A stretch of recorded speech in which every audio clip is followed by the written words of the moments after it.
السلام علیکم ورحمۃ اللہ وبرکاتہ۔ آج سے ہم لوگ پڑھنے جا رہے ہیں سورہ الانفال۔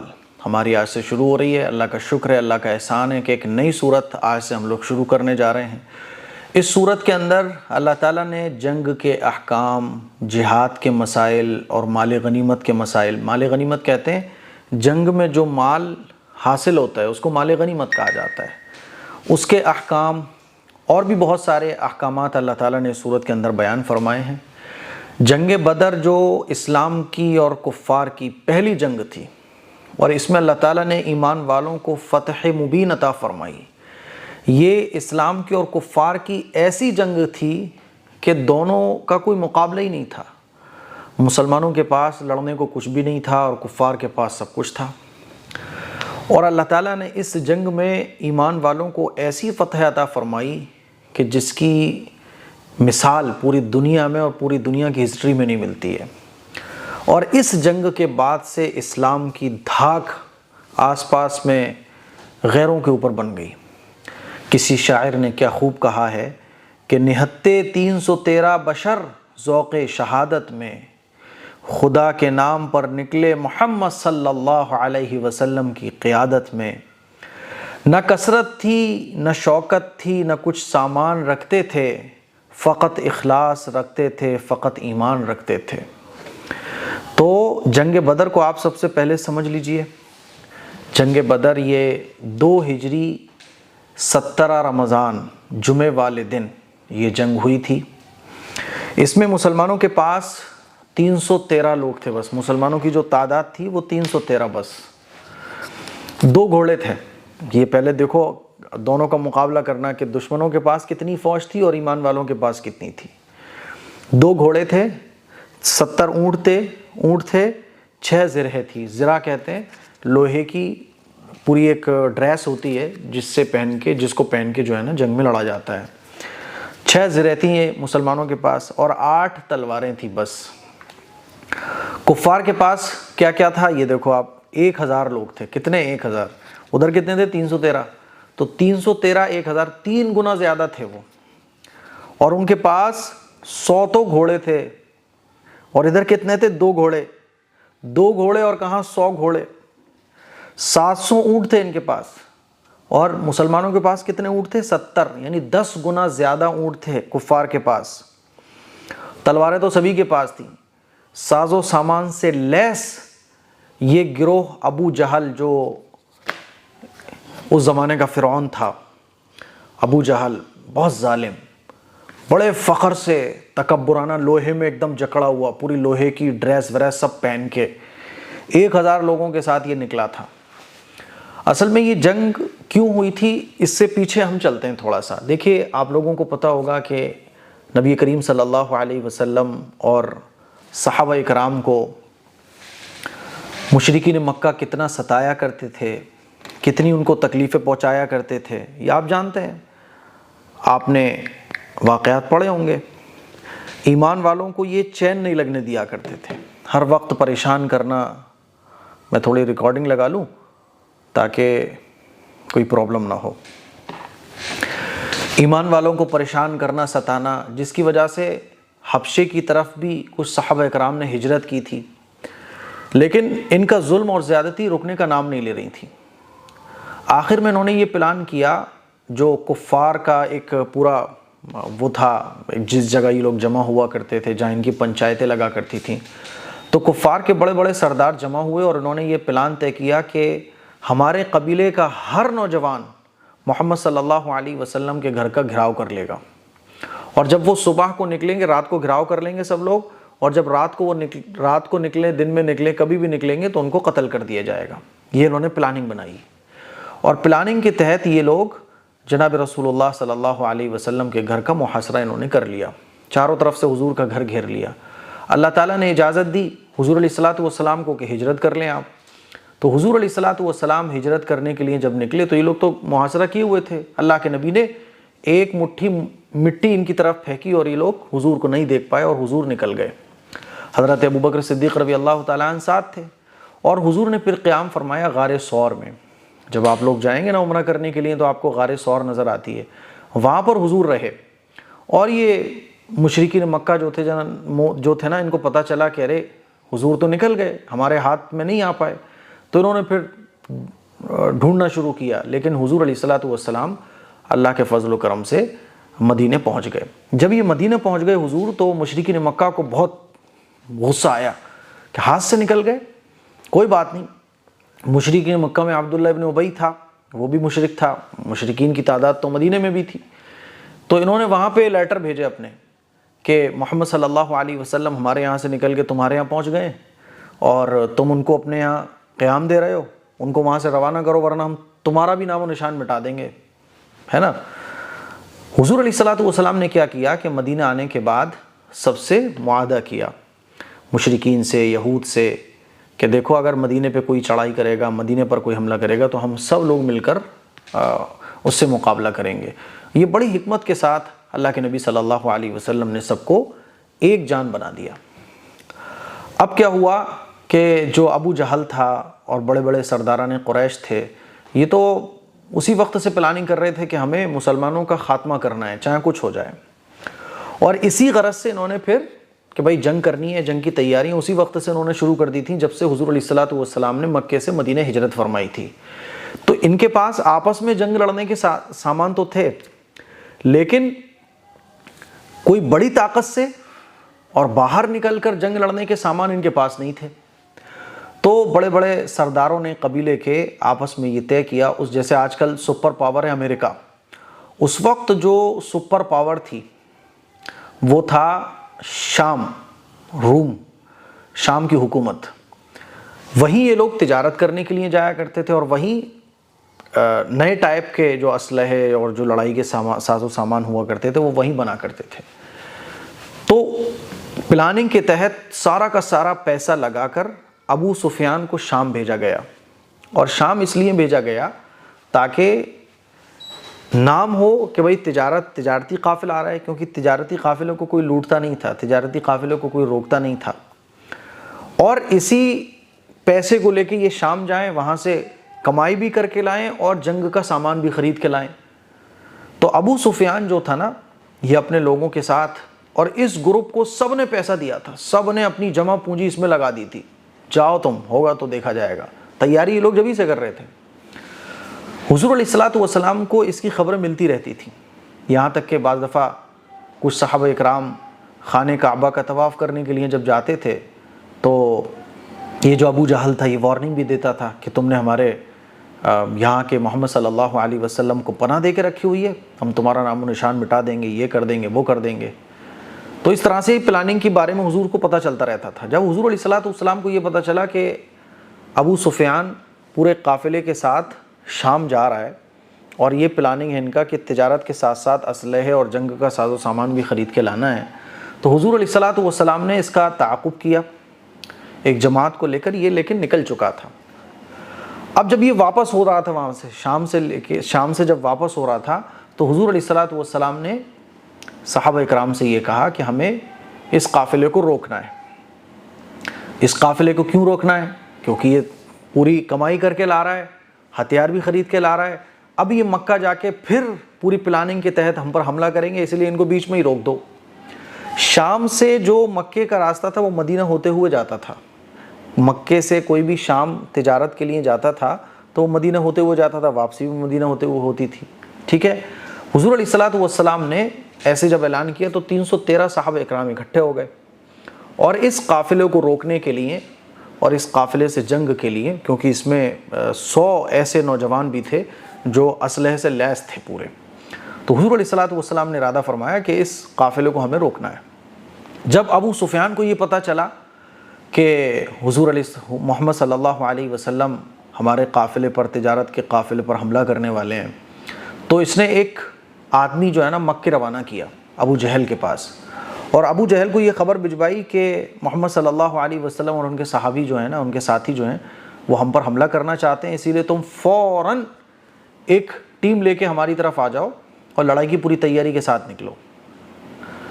یہ خبر جب ابو جہل کو پہنچی تو ابو جہل نے جو ہے نا پوری تیاری کی، جس میں 1000 لوگ تھے، 100 گھوڑے تھے، 700 اونٹ تھے، اور ایک دم ساز و سامان کے ساتھ لیس، عورتیں بھی تھیں جو ڈھول تماشے ڈھول تبلیاں وغیرہ بجاتی تھیں، اور اپنے عورتیں لڑکیاں سب تھا تاکہ جوش خروش پیدا رہے. یہ بھی خود لوہے کا لباس پہن کے نکلا. اچھا اس بیچ کیا ہوا کہ حضور علیہ الصلوۃ والسلام جو ابو سفیان کا جو قافلہ تجارت کا شام سے آ رہا تھا, ملک شام سے, جو ایک دم بھاری بھرکم قافلہ تھا جس میں ہتھیار وغیرہ پوری جو بھی تھا, کمائی امائی سب اسی میں تھی, تو یہ قافلہ اسی کو روکنا اصل مقصد تھا. تو جب ابو سفیان کو پتہ چلا تو ابو سفیان نے راستہ چینج کر لیا, اور راستہ چینج کر کے یہ صحیح سلامت پہنچ گیا مکے. جب یہ مکے پہنچ گیا تو مکے والوں نے کہا کہ اب تو ہمارا قافلہ آ گیا, اب کیا کرنا ہے. لیکن ابو جہل نے کہا کہ نہیں, اب تو ہم انہیں سبق سکھا کے آئیں گے, اب تو قافلہ بھی آ گیا نا, مال بھی آ گیا, سب کچھ ہمارا بچ گیا, اور ہمیں جو جنگ لڑنی ہے وہ تو بعد میں بھی لڑنی ہے, ابھی لڑ لو جب تیاری ہو گئی ہے پوری. اور جب ہوتا ہے نا مال دولت آ جائے, طاقت ہو پوری, ایک دم ہاتھ میں طاقت ہو اور ٹیم بھی پوری ہو, تو آدمی پھر کہتا ہے نہیں جو کل ہوگا وہ آج ہی ہوگا, ہیڈنگ میں ایک دم. تو ابو جہل نے بھی یہی کہا, اور پھر اس طرح سے ابو جہل بدر میں آ گیا. بدر میں آنے کے بعد بھی اس نے جو ہے نا, جو کنواں تھا, پانی کے جو انتظامات تھے, جو اچھی جگہ تھی, وہاں پر اس نے قبضہ کر لیا. حضور علیہ الصلوۃ والسلام 12 رمضان کو نکلے, اور 17 رمضان میں حضور علیہ الصلوۃ والسلام بدر میں پہنچ گئے. اب چونکہ میں نے شروع میں آپ کو بتایا کہ حضور علیہ الصلوۃ والسلام کی جو منشا تھی وہ یہ تھی کہ ہم ابو سفیان کا جو قافلہ شام سے آ رہا ہے, اس قافلوں کو روکنا ہے, اور اس قافلے کو اصل میں نقصان پہنچانا ہے تاکہ بڑی پلاننگ سے بچ سکیں. لیکن یہ قافلہ تو بچ کے نکل گیا. اب جب صحابہ اکرام کو یہ پتہ چلا کہ ابو جہل تو 1000 کا لاب الشکر لے کے جنگ کے لیے آ رہا ہے, تو کچھ صحابہ اکرام نے یہ کہا کہ یا رسول اللہ, اصل تو ہم لوگوں کی منشا یہی تھی کہ ہم جو تجارتی قافلہ ہے اس سے مقابلہ کریں, تو اس کا مال و دولت بھی ہاتھ آتا ہے, اور اس سے مکے والے بھی کمزور ہوتے, ان کا ایک معاشی سسٹم جو ہے فائنینشلی وہ لوگ کمزور ہوتے, ان کا سارا ہتھیار وغیرہ بھی ہمیں مل جاتا, اور اس طرح سے وہ ظلم و زیادتی کرنے سے باز آ جاتے. لیکن وہ قافلہ تو بچ گیا, پورا ساز و سامان ابو جہل کے پاس پہنچ گیا. اب ابو جہل جو 1000, ہم 313, کیونکہ ہماری تو پہلے سے کوئی تیاری نہیں تھی, امیڈیٹلی ہم لوگ اس تجارتی قافلوں کو روکنے کے لیے آگے بڑھائے. اب نہ تو ہمارے پاس گھوڑے ہیں, نہ اونٹ ہے, اور نہ تلواریں ہیں, 8 تلواریں ٹوٹل, ہم 313 ہیں. تو بہتر اسی میں ہے کہ ہم واپس ہو لیں, پھر کبھی دیکھیں گے. لیکن اللہ تعالیٰ نے اللہ کے نبی صلی اللہ علیہ وسلم کو بشارت دی کہ 2 قافلوں میں سے اللہ تعالیٰ ایک پر فتح عطا فرمائے گا, یا تو ابو سفیان یا ابو جہل. تو ابو سفیان کا تو بچ کے واپس نکل گیا. اب ابو جہل کا جو آ رہا ہے, تو حضور علیہ الصلوۃ والسلام کو کنفرم ہو گیا تھا کہ ابو جہل پر فتح مبین حاصل ہوگی. حضرت ابو بکر صدیق رضی اللہ تعالیٰ عنہ, حضرت عمر فاروق رضی اللہ تعالیٰ عنہ, اور حضرت علی رضی اللہ تعالیٰ عنہ, ہے نا, حضرت سعد بن معاذ رضی اللہ تعالیٰ عنہ, ان لوگوں نے بڑی جوش خروش والی تقریریں کی اور کہا کہ یا رسول اللہ نہیں, ہم آگے بڑھ کے مقابلہ کریں گے. تو حضور علیہ الصلوۃ والسلام کو بڑی خوشی ہوئی. کل ملا کے یہ ہے کہ تمام صحابہ تیار ہو گئے, اور پھر حضور علیہ الصلوۃ والسلام 17 رمضان 2 ہجری کو جمعے والے دن بدر میں پہنچے ہیں. بدر کا ایک میدان ہے پورا ایک اصل میں. جب حضور بدر کے میدان میں پہنچے تو ابو جہل نے تو ساری مین جگہ کو گھیر رکھا تھا. اب حضور جب پہنچے تو ریت, پیر بھی دھس رہے ہیں, چلنا بھی مشکل ہے, کھڑے ہونا بھی مشکل ہو رہا ہے, بڑی دقتوں کا سامنا. تو اللہ تعالیٰ نے بارش فرمائی, بارش ہوئی تو جو ریت تھا نا وہ دب گیا, اور صحابہ اکرام نے حوض بنا کے پانی کو بھی اکٹھا کر لیا, اور گرمی بھی ختم ہو گئی. اب صبح کو جنگ شروع ہوتی ہے. صبح کو جب جنگ شروع ہوتی ہے تو صبح کو یہ جنگ شروع ہوئی. ابو جہل تو تھا نا اپنے اس میں تھا کہ بھائی ہم تو سپر پاور ہیں, کیونکہ ہمارے پاس تو 1000 اور جناب علی 100 گھوڑے ہیں, 700 اونٹ ہیں, ہر ایک کے پاس تلواریں ہیں, پیسے سے بھی ہم بھرے ہوئے ہیں, ہماری عورتیں ڈھول تماشا بجا کے ہمیں موٹیویٹ بھی کر رہی ہیں. تو وہ تو یہ سوچ کے آیا تھا کہ میں آج سب کو ختم کر دوں گا, یہ مدینے والوں کو اور حضور محمد صلی اللہ علیہ وسلم کو سب کو نیست و نابود کر کے جاؤں گا, کیونکہ وہ بہت پاورفل آدمی تھا نا. یہ سمجھ لیں کہ ابو جہل سے آس پاس کے علاقے والے بھی کانپا کرتے تھے, ڈرتے تھے. ابو جہل کا نام سن کے بڑے بڑے سورما جو ہے نا ان کا پیشاب نکل جاتا تھا. اب وہ اپنی آنکھوں سے دیکھ رہا ہے کہ یہ نہ ان کے پاس ٹھکانہ ہے, میں نے تو بہترین جگہوں کو سائٹ کر لیا, ان کے پاس لڑنے کو سامان ہے, کچھ بھی نہیں ہے. اسی لیے کچھ صحابہ اکرام نے یہ بھی کہا تھا کہ یا رسول اللہ جانے دیجیے نا. لیکن اللہ تعالیٰ نے حضور علیہ الصلوۃ والسلام کو وحی کے ذریعے بتا دیا تھا. اب صبح کو جنگ شروع ہوتی ہے تو پہلے تو سنگل یعنی ادھر سے بھی ایک آدمی آئے گا, ادھر سے بھی ایک آدمی آئے گا, ایسے جنگ ہوتی ہے. تو ایک ایک صحابی جو ہے نا 4 8 کو ختم. اس جنگ میں 70 جو سرداران قریش تھے، کفار کے بڑے بڑے سردار تھے، سورما جن کو کہا جاتا تھا، وہ مارے گئے، وہ واصل جہنم ہوئے. 70 میں سے حضرت علی رضی اللہ تعالیٰ عنہ نے اکیلے 30 32 کو مارا. آپ اندازہ کر کے دیکھیے. تو اب کیا ہوا کہ جب صبح کو یہ جنگ شروع ہوئی تو پہلے تنہا یہ جنگ شروع ہوئی، پھر اس کے بعد یہ جنگ جو ہے نا آگے بڑھتی چلی گئی، اور پھر ایک ساتھ جنگ ہوئی دونوں طرف سے. جب دونوں طرف سے جنگ ہوئی تو اللہ کے نبی صلی اللہ علیہ وسلم تو اس جنگ کے جو ہے نا پوری کمانڈنگ کر رہے تھے حضور علیہ الصلوۃ والسلام، اور الگ الگ حضور نے صحابہ اکرام کے دستے جما کے رکھے ہوئے تھے، کوئی لیفٹ، کوئی رائٹ، کوئی آگے، کوئی پیچھے. حضور علیہ الصلوۃ والسلام سے بہترین کون ہو سکتا ہے؟ تو یہ جنگ جب چلی ہے نا تو شام کو سورج چھپنے سے پہلے پہلے جنگ ختم ہو گئی. اور اس جنگ میں ابو جہل بھی مارا گیا. معاذ اور معوذ، 2 کم سے نوجوان صحابی جن کی عمر 20 سال سے بھی کم تھی، ابو جہل کو انہوں نے مار دیا. کفار کے 70 جو بڑے بڑے سردار تھے وہ بھی اس جنگ میں مارے گئے، اور خوب سارا مال و دولت بھی صحابہ اکرام کو ملا. مال غنیمت حاصل ہوا. مال غنیمت کس کو کہتے ہیں؟ کہ جنگ میں جو دشمنوں کا مال مل جاتا ہے اس کو مال غنیمت کہا جاتا ہے. تو اب کیا ہوا کہ جب یہ جنگ شروع ہوتی ہے تو اللہ کے نبی صلی اللہ علیہ وسلم نے جنگ شروع ہونے سے پہلے ہی یہ بتا دیا تھا کہ اس جگہ یہ کافر مارا جائے گا، اس جگہ یہ سردار مارا جائے گا، اور اس جگہ یہ سردار مارا جائے گا. حضور علیہ الصلوۃ والسلام نے یہ بشارت دے دی تھی. صحابہ اکرام فرماتے ہیں کہ جیسے حضور نے فرمایا تھا بالکل اسی طرح سے ہوا، 1 انچ بھی جگہ چینج نہیں ہوئی. جس جگہ حضور نے فرمایا اس جگہ پر جس کا نام حضور نے لیا، جیسے بتایا ویسے ہی ہوا. اور پھر شام ہوتے ہوتے کیا ہوا کہ ایسی شکست کفار مکہ کو ہوئی، ایسی شکست کہ 70 کفار مارے گئے اور 70 گرفتار ہوئے، جبکہ صرف 14 صحابہ اکرام تھے جو جام شہادت جنہوں نے نوش فرمایا. صرف 14 مسلمانوں کو فتح مبین اللہ تعالیٰ نے عطا فرمائی. اور اس جنگ میں خاص بات یہ بھی تھی کہ اللہ تعالیٰ نے فرشتوں کا لشکر بھی بھیجا. پہلے 1000 پھر 2000 جو نعرہ تکبیر لگاتے ہوئے جنگ میں آتے تھے. کفار کی جو تعداد ہے وہ ایمان والوں کو ایسے لگ رہی تھی تھوڑی سی. جب ہوتا ہے نا ایمان خوب مضبوط ہوتا ہے یا جوش ہوتا ہے تو بڑے بڑے کام ایسے لگتے ہیں چھوٹے سے. تو اس جنگ میں فرشتوں نے بھی حصہ لیا. اچھا، فرشتے ڈائریکٹ مقابلہ نہیں کرتے ہیں، بلکہ فرشتوں کا کام یہ ہوتا ہے کہ وہ جنگ میں جو ہے نا تعاون کرتے ہیں، مدد کرتے ہیں. جیسے مان لیجئے کسی صحابی نے تیر چلایا، تیر نشانے پہ نہیں لگ رہا تھا تو فرشتہ اس تیر کو نشانے پہ لگا دے گا. ایسے ہی مان لیجئے کوئی حملہ پیچھے سے کر رہا ہے تو فرشتہ اس حملے کی خبر صحابی کو پہلے کر دے گا. ڈائریکٹ فرشتے مقابلہ نہیں کرتے ہیں، جوش موٹیویشن فرشتے دیتے ہیں. تو اللہ تعالیٰ نے اس جنگ میں فرشتوں کو بھی نازل کیا. تو بڑے بڑے سردار جو تھے نا وہ مارے گئے. اس میں ابو جہل بھی مارا گیا اور کفار کے پیر اکھڑ گئے، اور مسلمانوں کا جو لشکر ہے وہ ان پر غالب ہو گیا. اور پوری دنیا کی ہسٹری کا یہ پہلا ایسا واقعہ ہے، پہلی ایسی جنگ ہے جس میں اتنی کم تعداد میں، جن کے پاس نہ لڑنے کو سامان ہے، نہ کھانے پینے کو کچھ ہے، نہ جگہ ٹھیک سے ہے، نہ زرع، نہ کچھ بھی ٹھیک نہیں ہے، اور سامنے اتنا بڑا لشکر ہے، اور ایمان والوں کا اتنا چھوٹا سا لشکر اتنے بڑے لشکر پر غالب آ جاتا ہے. یہ پوری ہسٹری کی پہلی ایسی جنگ ہے.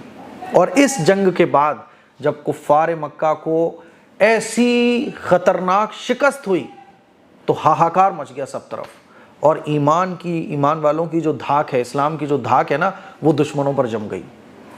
تو اس میں جو ہے نا اس جنگ میں 70 کفار مکہ مارے گئے، 70 بڑے بڑے سرداران قریش مارے گئے، اور 70 قید کر لیے گئے، اور بہت سارا ساز و سامان بھی ملا. ان کی عورتیں وغیرہ سب قید کر لیے گئیں. 14 مسلمانوں نے جام شہادت نوش فرمایا ہے نا. اور اس میں جو لوگ گرفتار ہوئے تو اللہ کے نبی صلی اللہ علیہ وسلم نے بعد میں اس وقت کا جو قانون تھا اس کو فالو کرتے ہوئے حضور علیہ الصلوۃ والسلام نے پیسے لے کے یعنی فدیہ دے کے اور چھوڑ دیا جو لوگ اس میں گرفتار ہوئے تھے.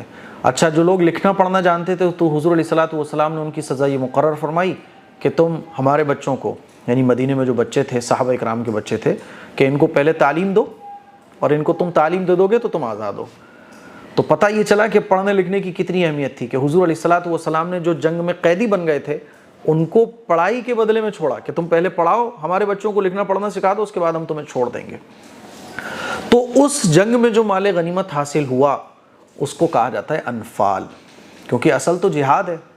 جہاد کس کو کہا جاتا ہے؟ ظلم کے مقابلے میں لڑنا، ہے نا، ظلم کے مقابلے میں لڑنا، اسلام کے لیے لڑنا، اللہ اور اللہ کے رسول کی اطاعت میں لڑنا، جیسے کہ صحابہ اکرام نے لڑائی لڑی. تو اس میں جو مال غنیمت حاصل ہوتا ہے، مان لیجیے ابو جہل کے پاس جو بھی کچھ ہوگا تو اب ایمان والوں کا ہو گیا. تو جنگ میں جو مال حاصل ہوتا ہے اس کو انفال کہا جاتا ہے. اب جب یہ جنگ ختم ہو گئی اور مسلمانوں کو فتح حاصل ہو گئی تو جو مال غنیمت حاصل ہوا تو اس مال غنیمت کے سلسلے میں صحابہ اکرام کے درمیان تھوڑا سا اختلاف ہو گیا. جو صحابہ اکرام بالکل آگے کی لائن پر لڑے، کیونکہ حضور علیہ الصلوۃ والسلام نے صفیں اس طرح بنائی تھیں کہ سب سے آگے تو نوجوان تھے، کیونکہ نوجوانوں کو آگے ہی ہونا چاہیے. اس سے پیچھے جو تھوڑے ادھیڑ عمر کے صحابہ تھے وہ حضور علیہ الصلوۃ والسلام کے ساتھ تھے، اور جو اس سے پیچھے تھے. تو اس طرح سے لیفٹ رائٹ پورا ایک سیٹنگ ہوتی ہے نا پوری. اب جب مال غنیمت حاصل ہوا تو صحابہ اکرام میں اختلاف یہ ہو گیا کہ جو آگے تھے سب سے وہ کہنے لگے جو آگے ہم زیادہ تھے اور ہم نے ہی سب سے اہم لڑائی لڑی ہے تو مال غنیمت میں زیادہ حصہ ہمیں ملنا چاہیے. پیچھے والے کہہ رہے تھے ہمیں ملنا چاہیے. اچھا کچھ لوگ مدینے میں بھی رہ گئے تھے جس میں حضرت عثمان غنی رضی اللہ تعالیٰ عنہ بھی تھے، کیونکہ اگر سارے ہی مرد یہاں آ جائیں گے تو عورتوں کی اور شہر کی دیکھ بھال کون کرے گا. تو حضور علیہ الصلوۃ والسلام نے کچھ صحابہ اکرام کو مدینے میں بھی چھوڑا تھا جس میں کئی صحابہ تھے. تو اب یہ مال غنیمت جب حاصل ہوا تو کچھ یہ بھی اختلافات ہوئے کہ جو لوگ شہر میں رہ گئے ان کو نہیں ملنا چاہیے. تو مال غنیمت کے بٹوارے کے سلسلے میں جو اختلاف ہوا تو اللہ تعالیٰ نے اس صورت کو نازل کیا، اس صورت کی آیتوں کو، اور ان آیتوں میں یہ بتایا گیا کہ تو مال غنیمت کیسے تقسیم ہوگا. تو مال غنیمت اللہ اور اللہ کے رسول کا حق ہے، وہ جیسے چاہیں ویسے بانٹ سکتے ہیں. اسی لیے آپس میں اختلاف نہ کرو، آپس میں ایک دوسرے کے لیے دل میں کچھ مت رکھو، اللہ اور اللہ کے رسول کی اطاعت کرو اصل تو. اور پھر جنگ کے احکام بھی بیان کیے گئے کہ جنگ میں جو ہے نا اللہ اور اللہ کے رسول کی اطاعت کرو اور جنگ میں کسی پر ظلم نہ کرو، جو تم سے لڑ رہا ہو اسی سے لڑائی کرنی ہے، عورتوں اور بچوں کو قتل نہیں کرنا، اور بھی بہت سارے احکام ہیں جو اس صورت میں نازل کیے گئے. تو اس صورت کا نام سورہ الانفال اس لیے رکھا گیا ہے. یہ میں نے غزوہ بدر کا پورا واقعہ آپ کو اس لیے سنایا ہے تاکہ آپ کو اب اچھے طریقے سے آگے کی باتیں سمجھ میں آ جائیں.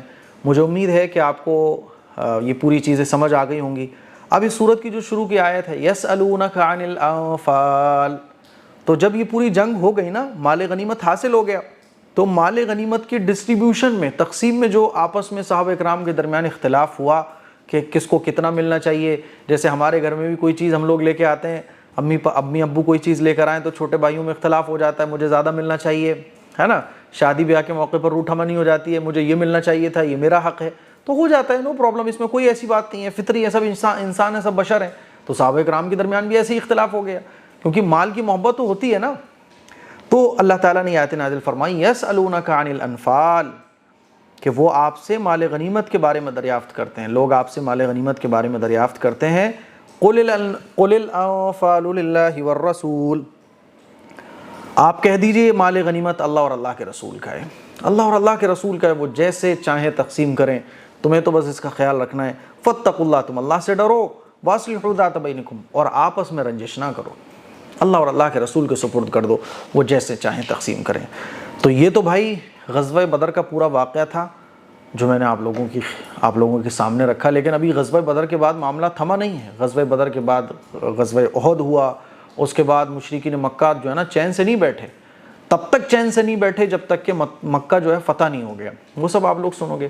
تو یہ آپ کو پورا غزوہ بدر کا واقعہ اچھے سے سمجھ آیا کہ نہیں آیا، یہ مجھے ایک بار بتائیے گا کامنٹ کر کے. کل سے انشاءاللہ پھر اب ہم آگے کا رکوع پڑھیں گے. اب آگے جو رکوع آپ پڑھو گے تو بہت آسانی سے آپ کو سمجھ میں آئے گا. اس کلپ کو شیئر کیجئے، دوسروں تک پہنچائیے. السلام علیکم ورحمۃ اللہ وبرکاتہ.